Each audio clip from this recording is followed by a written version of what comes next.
Hi Janet, it's Kiki. These are some of the suggestions that I have for you. If you have any questions or if you'd like to see something else, please just let me know. This book that I want to show you is the Usborne Fairy Tales for Bedtime. It's a beautiful hardcover book with cloth binding and a ribbon marker. There's 11 classic fairy tales in this book, surrounded by beautiful illustrations. I love how at the first page of each story there's a gorgeous silhouette of the main character, and then you have the title, a very pretty picture, and a small little blurb of text. This one says, Cinderella, picture the glass slipper. Once upon a time there was a beautiful young girl named Ella, but everyone called her Cinderella. And then the next pages have not as many illustrations, but your children can lay down and listen to you read. Put the marker in when you're done with the story, and again you start over, a nice silhouette of the main character, title, picture, short little blurb. They lay down in their beds and you begin to read. This is a fabulous book to keep in your basket of read aloud books. These fairy tales are classic and engaging. Your children will love them. Again, this is the Usborne Fairy Tales for Bedtime.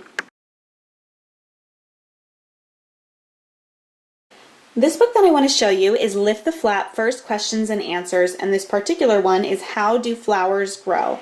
And this is such a cute book if you've ever done gardening, if your child, if you're starting a garden, or if you just want to talk to your child about how different things grow. So there's flaps in here, there's fun little flaps. So this one is like 4 flaps in one, so what happens next?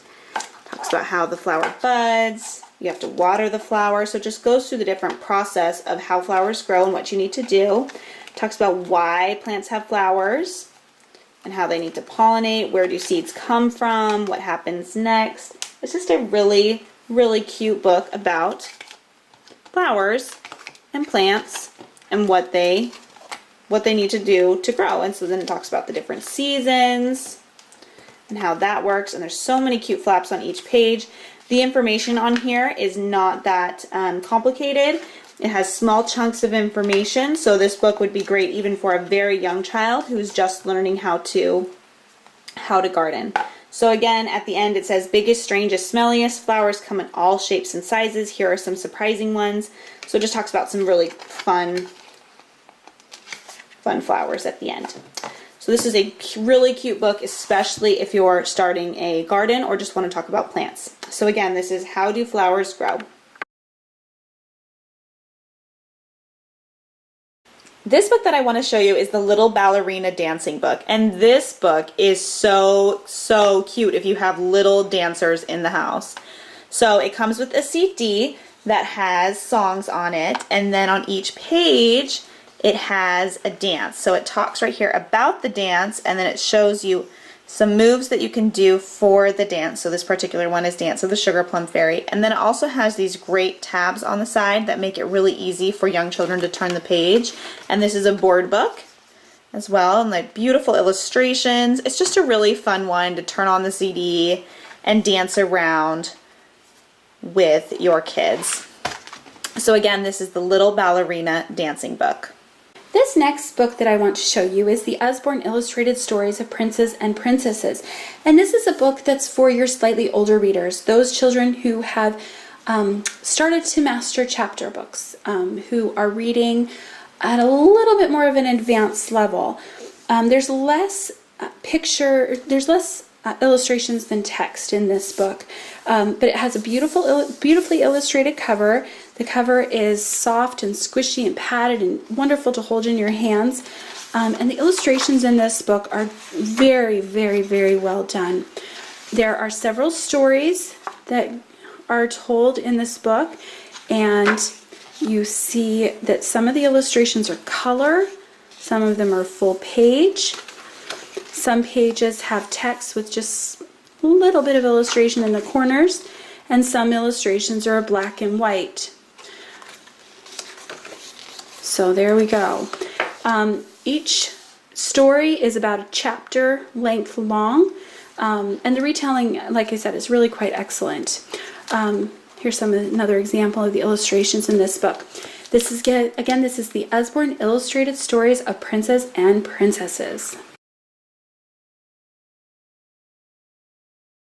This book that I want to show you is our Little Sticker Dolly Dressing Ballerinas, and this book is perfect for those young girls who still want to do sticker books, but they're not quite coordinated enough to dress so many dolls, and they're not quite coordinated enough to use the stickers correctly. So these are one of our reusable books, so you can tell and kind of see it's like a laminated material here, and it talks about the different ballerinas and the different ballets here.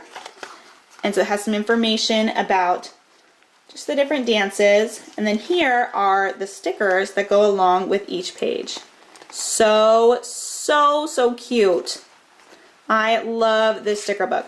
So then you can peel those off and put them on here, and they are reusable. So you can take them off and put them back on, and you can use them again and again for your little child. And it's really great because especially when they're just beginning their fine motor with stickers, sometimes they're off a little bit, and I don't know about you, but it kind of bothers me when they put the dresses on and it's like over here instead of right here, so I can just easily fix it or help them fix it until their fine motor skills are better and they're ready to move to the next level.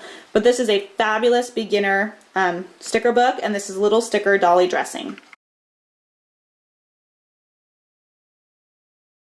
This book is Baby's Very First Slide and Sea Animals, and I adore this book. This is a great beginning babies, just a fun book for them to explore and enjoy. So what they do is they stick their finger on this little slider here, and oh, there's the monkey, and there's one of those on every page.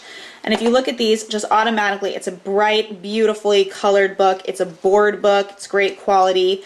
So they stick their finger in there, and the little iguana catches the fly and changes colors. And then there's different, like this is 3D here, there's sensory stuff here. It's a board book.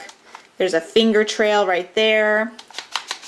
And the little giraffe goes this. These are great quality. They're not going to break on you. We've had this book over a year and a half and it's still just fine.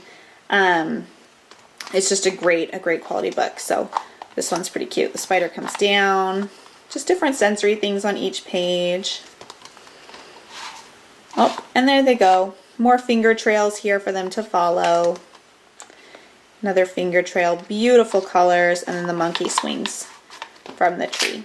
If you are interested in our Baby's Very First Slide and Sea, we also have Baby's Very First Slide and Sea Under the Sea, and I think there is like Baby's Very First Slide and Sea Dinosaurs as well, but I'm not positive on that one. So if you like these, look online. There's a bunch of other Baby's Very First books that are similar to this one that you can look at.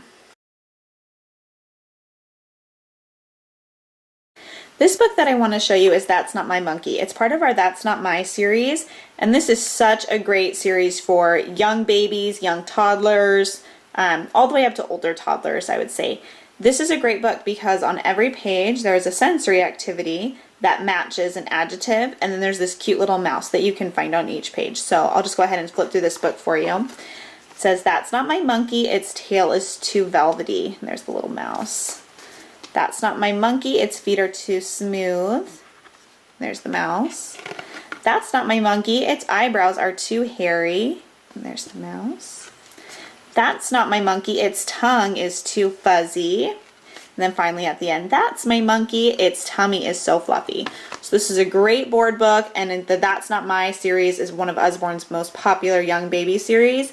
If you do like this book, but you're not necessarily into monkeys, there is so many That's Not My books. You can just look on our website and see what else we have. We have That's Not My Princess, That's Not My Dinosaur, That's Not My Cat. We have so many of them. So go ahead and look on the website if you are interested in these for other titles. This book is called Nibbles, and this is about a little nibble monster who loves books. And I'm just going to kind of show you. It has flaps in here. So this story is about a little monster called Nibbles. And this is such a fun book for toddlers. They love, love, love this book. Nibbles likes to nibble soap, and Nibbles nibbles socks. Nibbles chomps on rubber ducks, and Nibbles munches clocks. Nibbles loves to nibble toes, and Nibbles nibbles hooks. But Nibbles' favorite thing of all to nibble on is books. So then, oh no, where's Nibbles? And he nibbled his way through the book right there. So then you find him, and oh, he went into a book. And the book that he went into was Goldilocks and the Three Bears. And then what you can do, which is really cute, is within that page, there's a little book in here, how Nibbles gets into Goldilocks' story, and then he nibbled his way through Goldilocks. And then he nibbles his way through Little Red Riding Hood. And then he nibbled again, and now he goes into Jack and the Beanstalk. He goes in, and the goose ended up getting Nibbles, brings him back, and then he drops him back into his own story. Yay, the golden goose has dropped Nibbles back into his own book. Ouch! Thank you, golden goose. Now quick, let's close the crate before Nibbles escapes. So that they have a lot of fun doing that part. And then, phew, well done. Now you really mustn't take your eyes off Nibbles, not even for 1 second. Stop, can you hear something? What's that noise? Nibble, chew, chew. And then, oh no, Nibbles! And then there's a hole in the back of the book where Nibbles went through. So this is Nibbles, another toddler favorite book. Thanks for watching. Again, if you want to see something else or if you have any questions, please just let me know and I'll see what I can do.